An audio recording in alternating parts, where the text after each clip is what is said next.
kasih Bapak Ibu Guru. Di Kombel kali ini saya akan membahas tentang RTL saya, tentang pembelajaran SEM, tentang bola tangan.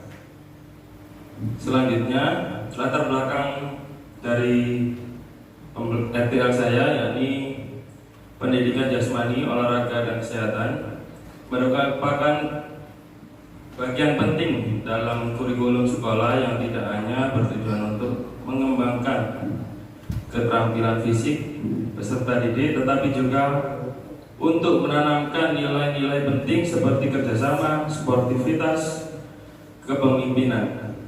Dalam upaya memperkaya pengalaman belajar peserta didik, diperlukan metode pembelajaran yang inovatif dan interaktif. Sport Education Model atau disingkat dengan SEM memberikan kerangka kerja untuk menciptakan pengalaman olahraga yang otentik, di mana peserta didik dapat terlibat dalam berbagai peran seperti permainan, pelatih, wasit, dan jurnalis. Program pertandingan, yakni pertandingan bola tangan, ini dirancang untuk mengimplementasikan SEM dalam komunitas belajar dengan tujuan mengembangkan olahraga dan karakter peserta didik secara holistik. Selanjutnya,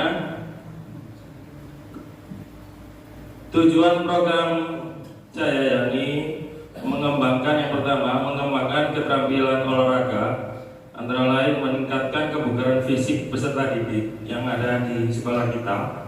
Yang selanjutnya, melatih keterampilan dasar lempar tangkap bola. Yang kedua, meningkatkan kepemimpinan dan tanggung jawab, yakni mengembangkan kemampuan siswa dalam memimpin tim dan mengambil keputusan dalam SEM tersebut. Yang selanjutnya, meningkatkan bertanggung jawab melalui pengambilan peran seperti pelatih, ada wasit, ada manajer tim, ada medis juga di situ juga ada. Yang selanjutnya, yang ketiga, memupuk nilai positif, yakni mendorong sportivitas, kerjasama, dan rasa saling menghormati secara dan sesama teman. Yang selanjutnya, menumbuhkan semangat kompetensi yang sehat dan adil. Dan selanjutnya, yang keempat, membina komunitas belajar, membangun solidaritas dan rasa kerjasama antara peserta didik. Selanjutnya, mengembangkan keterampilan komunikasi dan kolaborasi. Yang capaian dan langkah-langkah dan hasil untuk setiap tujuan, yakni yang pertama, mengembangkan keterampilan olahraga, yakni langkah-langkahnya yakni sesi latihan mingguan atau pertandingan bola tangan dan workshop teknik bola tangan. Hasilnya, meningkatkan keterampilan lempar tangkap bola tangan dan kebugaran fisik peserta didik. Yang kedua, meningkatkan kepemimpinan dan tanggung jawab. Langkah-langkahnya yakni pemilihan kapten tim dan pelatihan kepemimpinan atau penugasan peran yang besok dilakukan, yang akan dilakukan, yakni pelatihan dan wasitnya. Hasilnya, peserta didik menunjukkan kemampuan dalam memimpin dan mengolah tim secara tanggung jawab dalam peran yang diambil. Yang berikutnya, struktur program dan mitra dalam komunitas belajar. Struktur program yang ada yakni koordinator program, guru PJOK, saya sendiri. Panitia pelaksana ada peserta didik, yakni nanti ada kapten tim, pelatih, wasit, jurnalis, dan ada kesehatan. Tim pendukung yakni rekan sejawat atau guru yang lain, staf sekolah, peserta didik dari kelas yang terlibat, lokasinya di halaman sekolah. Mitra dan komunitas belajar, yakni ada guru, peserta didik, dan wali murid atau orang tua. Selanjutnya, lini masa yang saya laksanakan, kemungkinan dilaksanakan tanggal 30 November sampai 14 November 2024, selesai anak-anak ulangan. Selanjutnya, pertanyaan tentang kapasitas yang dimiliki peserta. Dimiliki kelas atau sekolah. Sekolah memiliki fasilitas olahraga yang memadai, termasuk lapangan, peralatan olahraga, dan ruang kelas untuk diskusi.